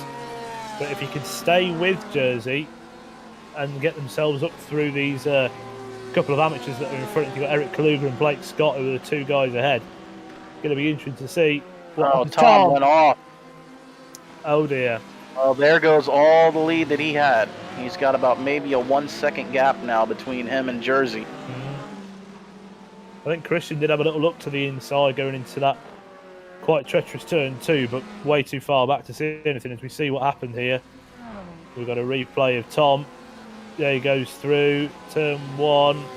Oh, you're wide. You're way wide, Tom. I mean, was he at a different track? Was he late for a plane? Was he? Yeah. turn 1 at Monza, was it? I don't know. Who knows? Maybe he thought we were doing switching up the configuration mid-race. I don't know. Yeah, got you straight over the grass, cut out that whole horrible loop, and then happy days.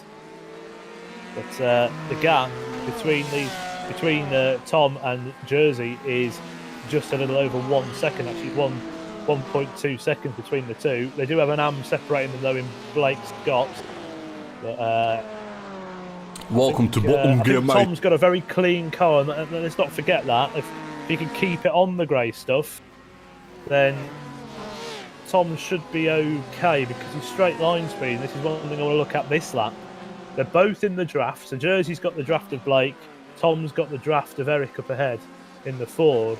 And I want to see here what sort of top speed they've got. They're in similar sort of situations. So they come through onto the main straight. Going past the DRS zone. Get that open, lads. So we're seeing 256. So 256 kilometers an hour. And about 155 miles an hour for those of you who are not British. Oh, yeah, I forgot. Well, we don't even use that in English, but it's just it's a far more accurate way of telling the speed. It was a little over that. He hit 159, did Tom, and Jersey hit 154. So 5 mile an hour difference with the draft. Now, without the draft, that could be a very different story. Because obviously, that's where the damage is really going to play havoc with you. But there is 5 miles an hour difference between these two cars. And now Blake Scott, is he backing Jersey up into Christian? Just a little bit. Just a little bit, but I think once Jersey really gets onto him here, hopefully the door should open up and he can be allowed to make the move. We're going to make a move here on Tom.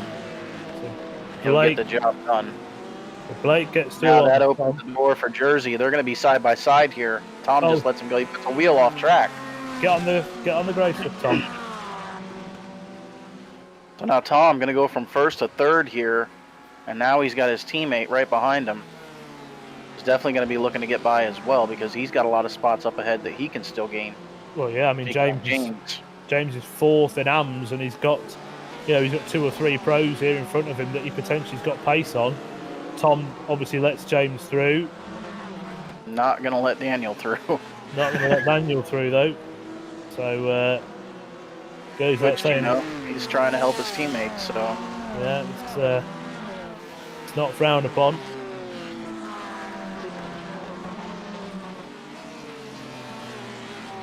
What a shame for Tom. I thought we were going to see 2 new race winners today. Man, he had such a good opportunity too. I was really pulling for him. Yeah, I did as well. So what a shame.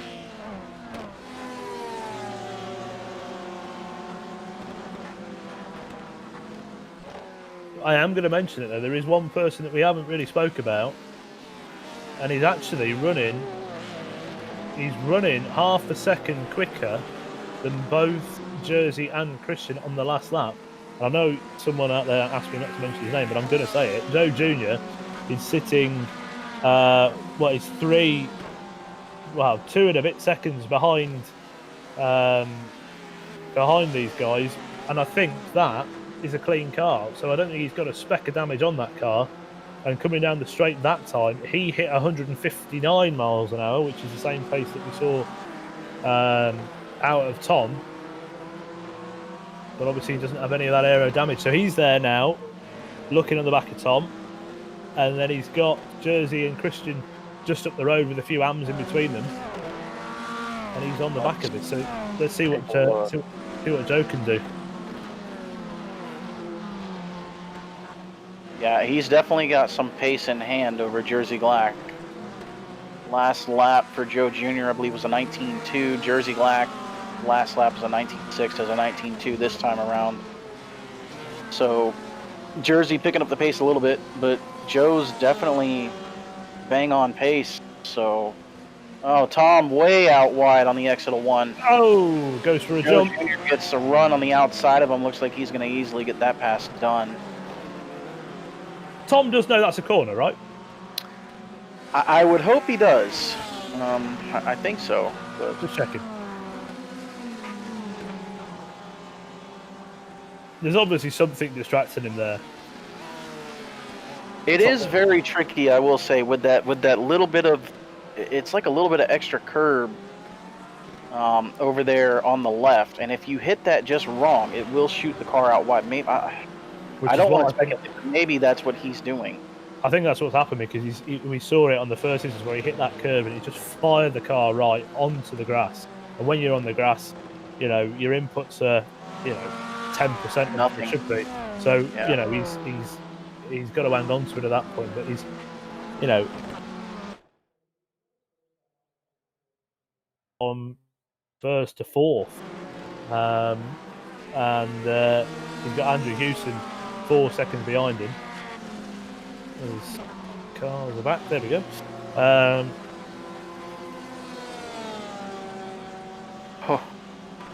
Just watching Jersey Glack at the exit of 1. He was just about dropped the wheel off pace. Christian first, side by side with him into 2. There we go. Oh, Christian contact behind. decided this is the time to go, and both of these guys are going to be weaving their way through traffic here now. They very much are. There was some contact between the AMs, I think, as we've got a real Oh, mess boy. of cars. 3 wide. Oh, the 3 wide. Christian's in the middle. What's going to happen? Hold on to your breath. What's going on here? Eric Kluge to the right, thing getting well out of the way, but Christian is on the back of Jersey Glack as Christian gives him a shot.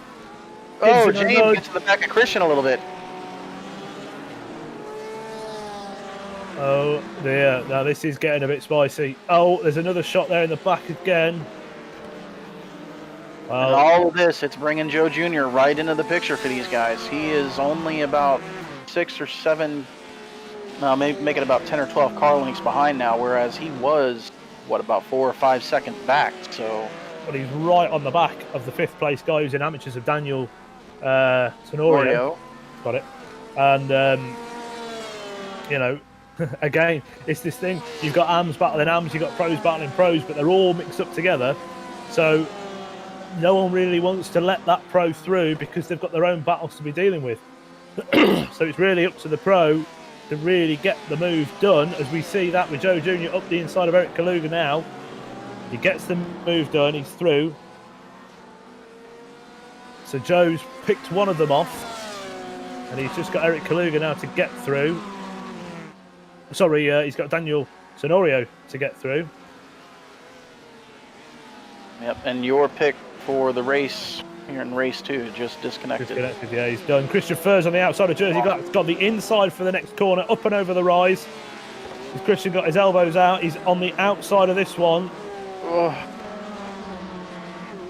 That. Still side by side. Oh, little bit of elbows out there. Oh dear. Is there contact or net code there? There was definitely contact there, I think.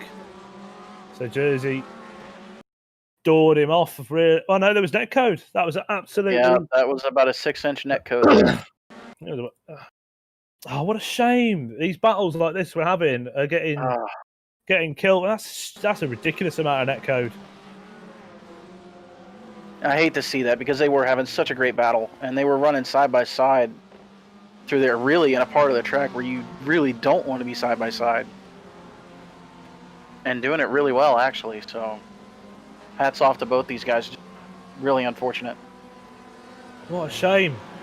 Oh, Christian, so he's dropped back right down the order behind Andrew, behind Jacob, behind Tom, behind everybody, and that's cost him an absolutely massive amount of spaces, let alone any damage he might have got as a result. But let's get back up here with this battle, because now we've got Joe Jr. has only got Eric Kaluga between him. Sorry, he's only got is that Daniel Tenorio? Daniel Tenorio. So he's got Daniel Tenorio between him and Jersey Glack. Looks like about a 1.5 second gap maybe to our pro leader here, Jersey Glack. So maybe we might see another new winner. We might see a new winner in AM, because Michael Kaluga has got the ticket, got on the flight, and see you later, because he's gone way up the road, and I think that will be his first win if he keeps it on the grey stuff. But James Howard is not giving Jersey Glack an inch here. No, he actually got around Jersey Black about halfway through that last lap. And looks like he's trying to set sail and catch Blake Scott here.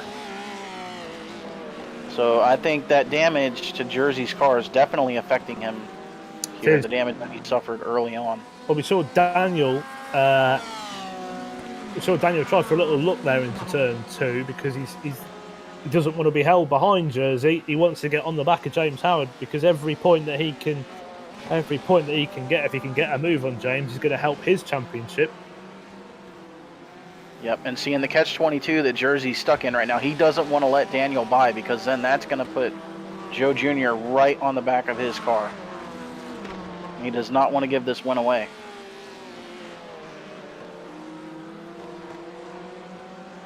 Looking for a little redemption from race 1. So Jersey gets a little bit out of shape coming up over the rise there, but he's doing well so far, and we are, wow, not far off.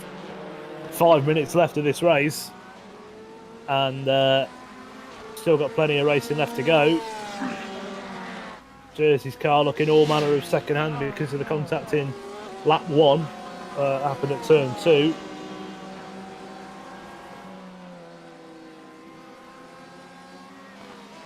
It's line of seven. We've got Blake Scott, James Howard, Jersey Black, Daniel Tenorio, and right behind them is Joe Jr. Daniel takes another little look at Jersey then, because he has a slightly wider apex, which kind of leaves the door open, but that wider apex just pushes him down. Really launched him out the corner, yeah. He got a good run coming out of there. Going to do him the world of good.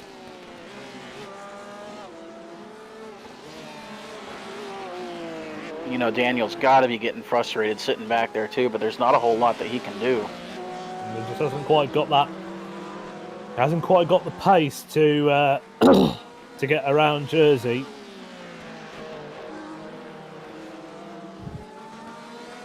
You see James on the back of Blake Scott here, so Blake in his first race in the championship could be on for a silver medal.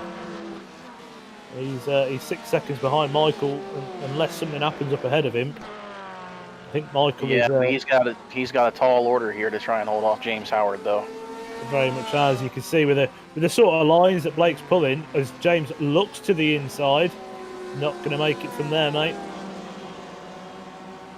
But the sort of lines you can see Blake's pulling, Blake isn't. He's on that wheel. He's trying to do the best he can. James looks to the inside. Is there a move? Moving around, letting him know he's there. Yeah, he's trying to distract him. He's trying his hardest to put him off and force the overtake by having Blake make a mistake. But he is looking here on the inside. Oh, up the inside. Oh, they make contact. Contact. Oh dear. Now Jersey round the outside. Jersey's off track. Oh wow. And Joe makes the move. Joe Jr. side by side with him. And Jr. gets by. And Joe gets through. Lead change in pro. So all because of some contact from the AMs. Yeah, Jersey runs out wide, does that to himself really, and Joe Jr. sees that opportunity, makes it happen. So this is so now we've got pro battle there, and we've got AM battle up ahead, because now you've got Daniel on the back of Blake, who is on the back of James Howard. So Jersey's going to be trying to do what he can with Joe, and then you've got the three guys up ahead who are all going to be fighting for stuff. As we see Blake having to cut off the inside, Daniel is trying on the outside. Oh, Blake spins it out. Oh dear. Right in front of our pro class leaders, but they managed to get by cleanly. So was there any contact between the two? I don't think there was. I think he just spun it on his own. No, there was. There was a little shot in the left rear there, which turned that Porsche around. There we go. Yep. Yeah, Daniel's just got in the back of him just a little bit there. So there's a little shot in the back, turn Blake around. But now we have, and Daniel, that thing there has just allowed James to sort of disappear up into the road. So James has probably got the job done on a second position here, unless he has any sort of issues again.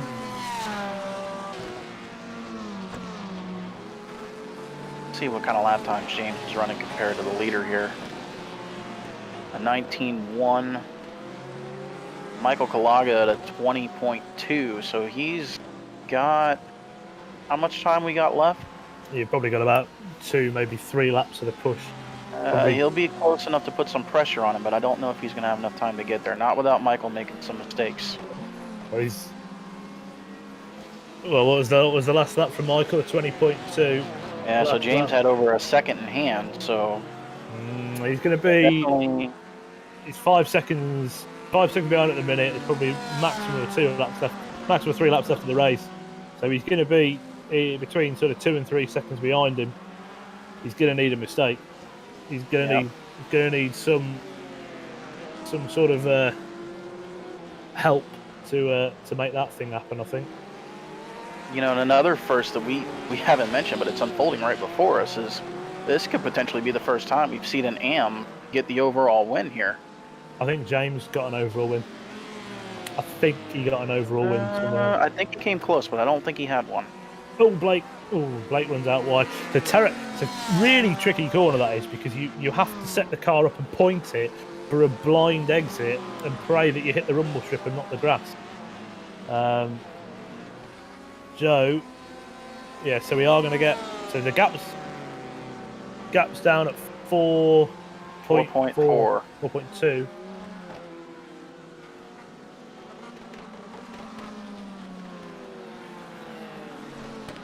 So he's going to be getting close enough to, you know, make Michael worry. Absolutely. Michael's just got to be smart enough just not to let it get to his head.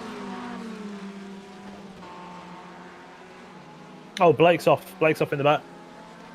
Oh man, that race, this has really gone from bad to worse for him. Yeah, so Blake... So we are on the white flag lap actually right now. We are, this is the last lap, so yeah, I don't think James is going to have anything for Michael. Michael's coming through into the last sector of the course here.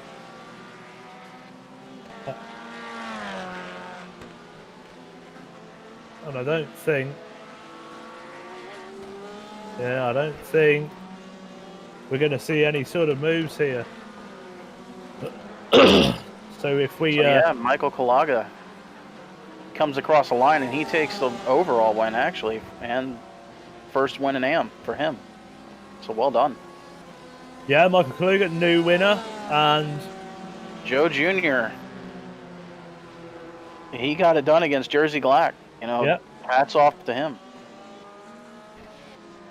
Yeah, there you go. Where's my money? Well done, Joe. No, Joe did well there. I think it's he's done ever so good. I think it's nice to see some new winners in the series, even though it is through, how do we put it, through mistakes and errors. Yeah, absolutely. And I do really want to grab Joe. Joe's down there in a channel of his own, and let's just see. Casey, if you're over to take us through the race results, I'm going to see if we can get a word with Joe Jr. Absolutely.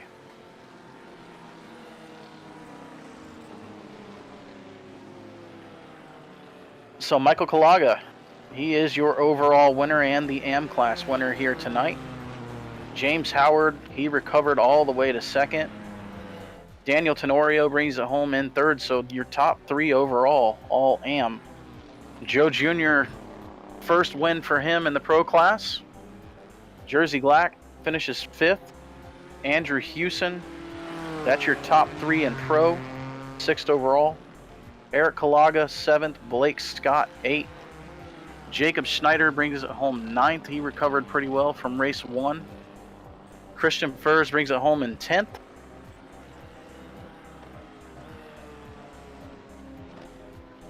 Waiting for the results here.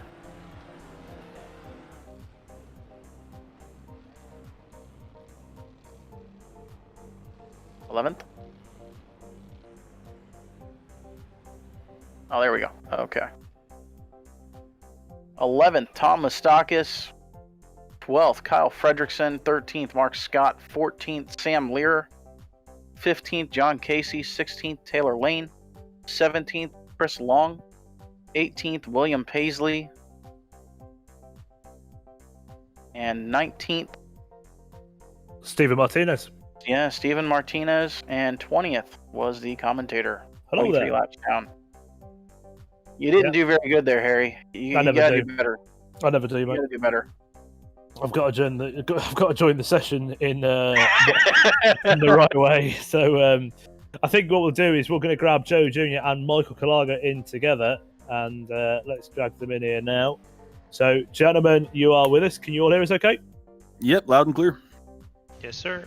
Wicked. I'll start with you, Michael. Well done on Thank you. what is an overall win, as well as as I think it's your first AM win, am I right in saying? You are correct, yes. Yeah, cool. Well, mate, really, really well done on that race. I think you bought a ticket, you lit the stamp, and you waved goodbye. But did you, at any point in the latter parts of that, did you think James was going to get you?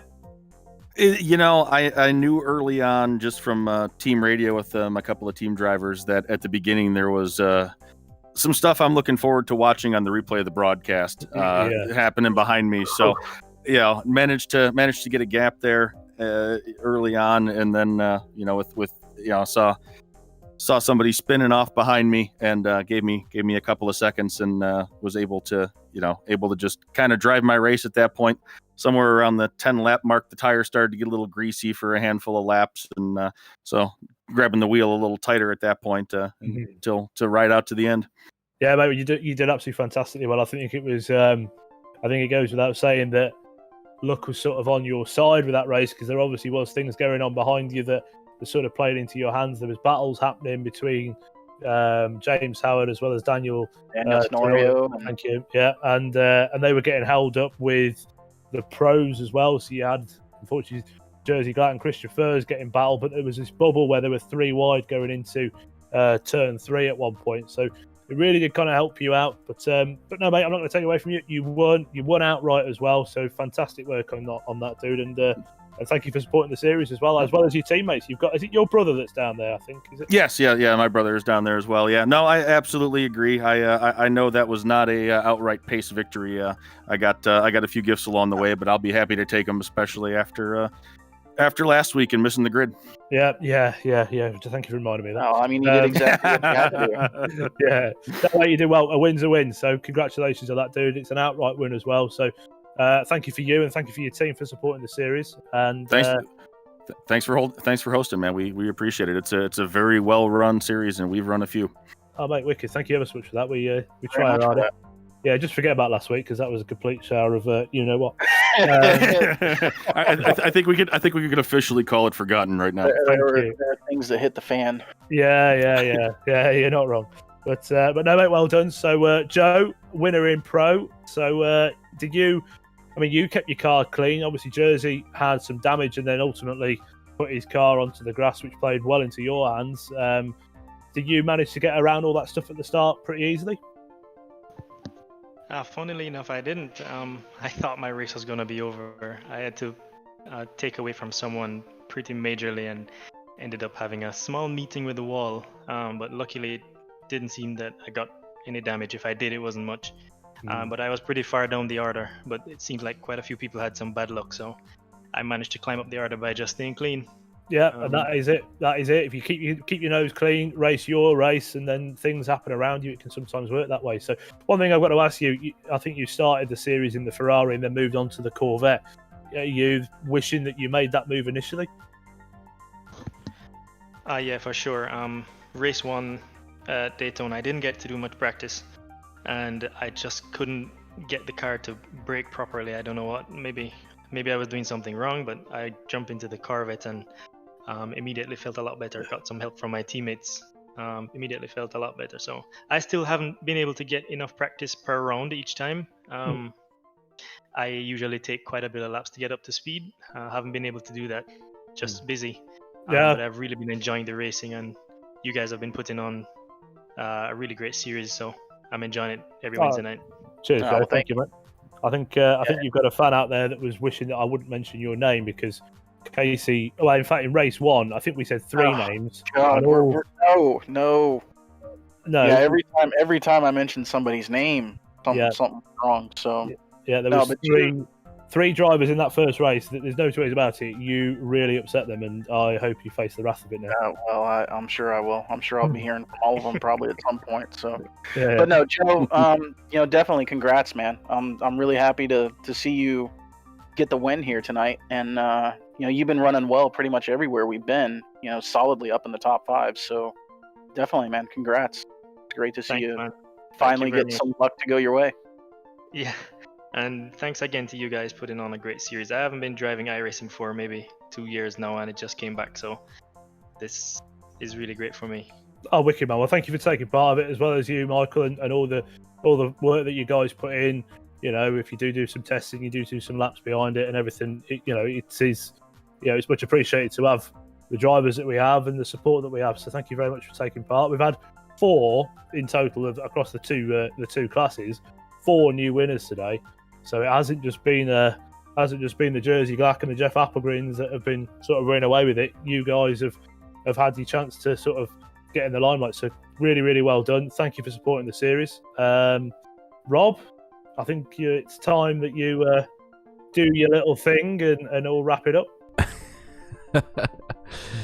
I just want to say, guys, by the way, congratulations to you, Kaluga, and to Junior. Both of you guys did an absolutely amazing job today. It was very fun to watch. Thank you. Thank you. But that was it for us, guys. Yeah. If you enjoyed... Casey, last thoughts? You got Oh, yeah. anything at all? I'll just, same thing we keep preaching, man. We've seen some absolutely amazing racing. A lot of hard racing, but still, guys have been managing to keep it clean. Even in the heat of the battle.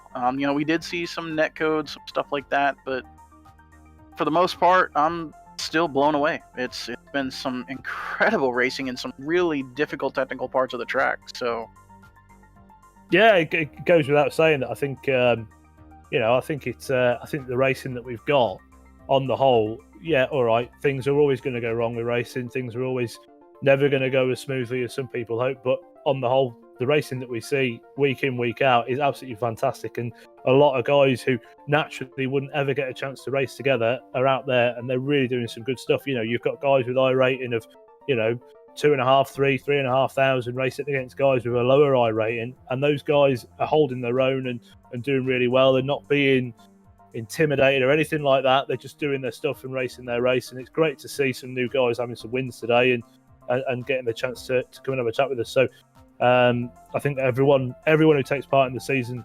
well done. Thank you for supporting it, and thank you as well to the sponsor, the main sponsor, Chris over at RacingSimRigs, which we haven't had a chance to say at the minute, but he puts on a fantastic array of packages that we can offer out as prizes. So look, Rob, that is it. We are done. We've had a fantastic time reporting on this tonight, and you can do your bit now. Thank you very much, guys, for tuning in. If you like what you see, give it a like, favorite, and subscribe. Look us up on YouTube, look us up on Facebook, Twitter, and Instagram. Go look at us up on our Discord. Links are always in the description. Your commentators tonight have been Harry Wills and Casey Metzger. Until next week, where are you next week? We are. You do Road this every. America, I Thank believe. you. You saved me then. You do this, and I'm never prepared. Road America we're at next week, but we do have this weekend the big events. So we've got the race at Macmillan this weekend. 12 hours of Daytona. Mm-hmm. Race against cancer. Yeah, we're going to see. You see myself and Casey in a team, and you're going to see some of the guys who race in the series in that race, which is going to be fun. And I'm looking forward to it because we're going to be broadcasting that as well. So until Saturday and next Wednesday, guys, take care, enjoy yourselves, and if we don't see you on the weekend, have an awesome weekend. But if we see you on the weekend, let us know.